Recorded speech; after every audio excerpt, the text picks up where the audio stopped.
हरे कृष्ण भक्तजनों, आज आपके अपने चैनल कथा पुंज में हम आमलकी नामक मोक्षदायिनी और श्री हरि विष्णु जी की प्रिय एकादशी का महत्व, व्रत कथा और नियमों के बारे में चर्चा करेंगे।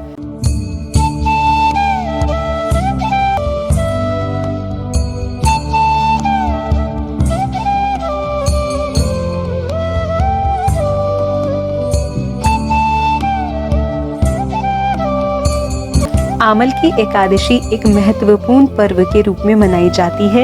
इस दिन भगवान श्री हरि विष्णु जी को आंवला समर्पित किया जाता है और साथ ही आंवले के वृक्ष का पूजन भी किया जाता है। आंवला श्री हरि विष्णु जी को अति प्रिय है।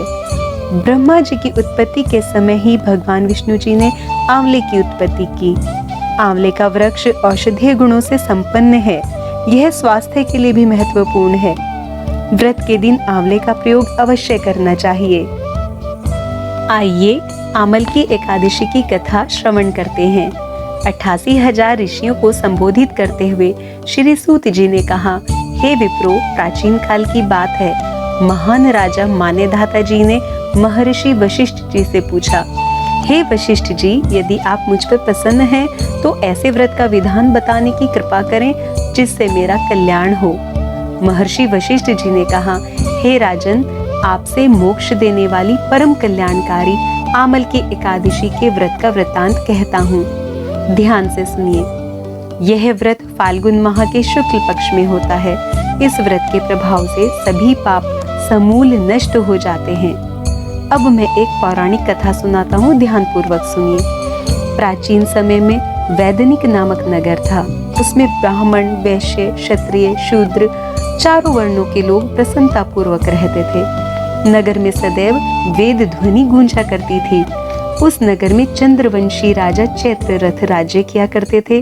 वह उच्च कोटि के विद्वान और धार्मिक प्रवृत्ति के व्यक्ति थे। राजा चैत्ररथ और समस्त प्रजा भगवान विष्णु जी की भक्त थी। वहाँ के सभी निवासी एकादशी व्रत का पालन किया करते थे। एक बार फाल्गुन माह के शुक्ल पक्ष की आमल की एकादशी आई। उस दिन राजा और प्रत्येक प्रजाजन ने आनंद पूर्वक उस एकादशी व्रत का उपवास किया। राजा ने अपनी प्रजा के साथ मंदिर में जाकर कलश स्थापित करके धूप, दीप, नैवेद्य, पंचरत्न, छत्र आदि से भगवान श्री हरि विष्णु जी की और धात्री अर्थात आंवले का पूजन किया। वे सभी धात्री की इस प्रकार स्तुति करने लगे, हे धात्री, आप ब्रह्म स्वरूपा हैं, सभी पाप कर्मों को नष्ट करने वाली हैं। आपको मेरा नमस्कार है। आप श्री रामचंद्र जी द्वारा सम्मानित हैं। मैं आपसे प्रार्थना करता हूँ कि मेरे पापों का हरण कीजिए और मेरे द्वारा दिए गए इस अर्घ्य को स्वीकार कीजिए। उस देवालय में सभी ने रात्रि में जागरण किया और भगवान श्री हरि जी का नाम स्मरण किया। रात के समय वहाँ एक बहेलिया आया। वह पापी और दुराचारी था। अपने कुटुंब का पालन वह जीव हिंसा करके करता था। वह भूख और प्यास से अत्यंत व्याकुल था। कुछ भोजन पाने की इच्छा से मंदिर के एक कोने में बैठ गया। उस जगह बैठकर वह भगवान श्री हरि विष्णु जी की कथा, एकादशी का महात्म्य और आरती सुनने लगा। इस प्रकार बहेलिये ने सारी रात अन्य भक्तजनों के साथ जागरण करके व्यतीत की। प्रातःकाल सभी लोग अपने अपने निवास पर चले गए। वह बहेलिया भी अपने घर चला गया। कुछ समय के पश्चात उस बहेलिये की मृत्यु हो गई। उसने जीव हिंसा की थी, इसलिए वह नरक का भागी था। परंतु आमल की एकादशी के व्रत तथा भगवान श्री हरि जी के लिए जागरण के प्रभाव से उसने राजा विदुरथ के यहाँ जन्म लिया। इस जन्म में उस बहेलिये का नाम वसुरथ रखा गया। वह तेज में सूर्य के समान, कांति में चंद्रमा के समान, वीरता में भगवान विष्णु जी के समान और क्षमा करने में पृथ्वी के समान थे। वह अत्यंत धार्मिक, सत्यवादी, कर्मवीर और श्री हरि विष्णु जी के परम भक्त थे। बड़ा होने पर वह चतुरंगिणी सेना सहित धन धान्य से युक्त होकर अपने राज्य का संचालन करने लगे। वह प्रजा का समान भाव से पालन करते थे। दान देना उनका नित्य कर्म था। एक बार राजा वसुरथ शिकार खेलने गए। दैवयोग से वह वन में रास्ता भटक गए और दिशा का ज्ञान न होने के कारण उसी वन में वृक्ष के नीचे सो गए। कुछ समय पश्चात वहां डाकू आए और राजा को अकेला देखकर अपने सगे संबंधियों और अपना शत्रु मानकर उन्हें मारने लगे। राजा पर प्रयोग किए गए अस्त्र और शस्त्र से राजा का किंचित भी अनिष्ट नहीं हुआ। तभी राजा के शरीर से एक दिव्य स्त्री प्रकट हुई, जिनका स्वरूप अत्यंत सुंदर था। उनके नेत्रों से ज्वाला निकल रही थी। उन दिव्य स्वरूपिणी स्त्री ने देखते ही देखते राजा पर प्रहार करने वाले डाकुओं के समूह को काल का ग्रास बना दिया। जब राजा निद्रा से जगे तब उन डाकुओं के मृत शरीरों को देखकर सोचने लगे कि इन शत्रुओं को मारकर किसने मेरी रक्षा की है।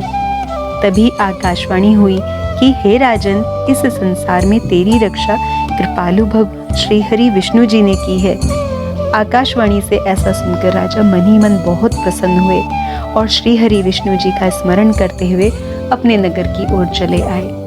भगवान के भक्तियुक्त कर्म करते हुए सुखपूर्वक राजा अपना जीवन व्यतीत करने लगे। इस प्रकार महर्षि वशिष्ठ जी बोले, हे राजन, यह आमल की एकादशी के व्रत का प्रभाव था, जिससे राजा की रक्षा हुई और ईश्वर भक्ति से उनकी आत्मा पवित्र हुई।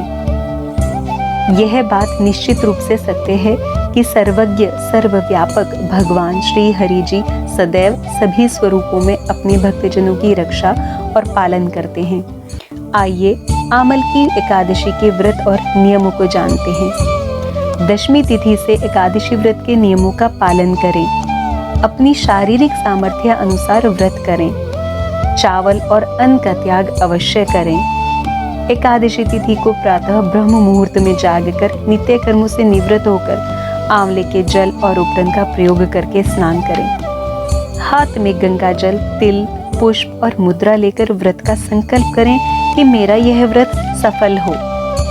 भगवान श्री हरि जी का माता लक्ष्मी जी के साथ ध्यान करें। उसके बाद एक जल से भरा हुआ कलश पंच पल्लवों से सजाकर आंवले के वृक्ष की जड़ में स्थापित करें और कलश में तीर्थों एवं सागर को आमंत्रित करके कलश का पूजन दीप और धूप से करें। कलश के ऊपर श्री हरि विष्णु जी के छठे अवतार श्री परशुराम जी की मूर्ति स्थापित करें और उनकी पूजा करें।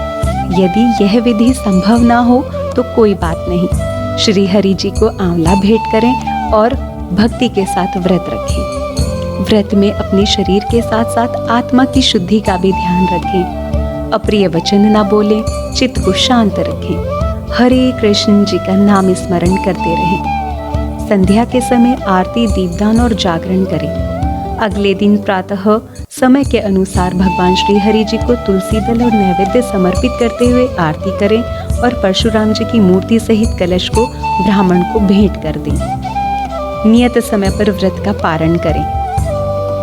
यदि हमारा यह प्रयास आपके हृदय में भक्ति का संदेश देता है तो आप भी कृपया अपने स्नेही भक्तजनों को श्री हरि जी की भक्ति धारा से जोड़ने का प्रयास कीजिए।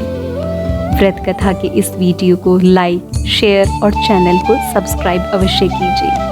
हरे कृष्ण।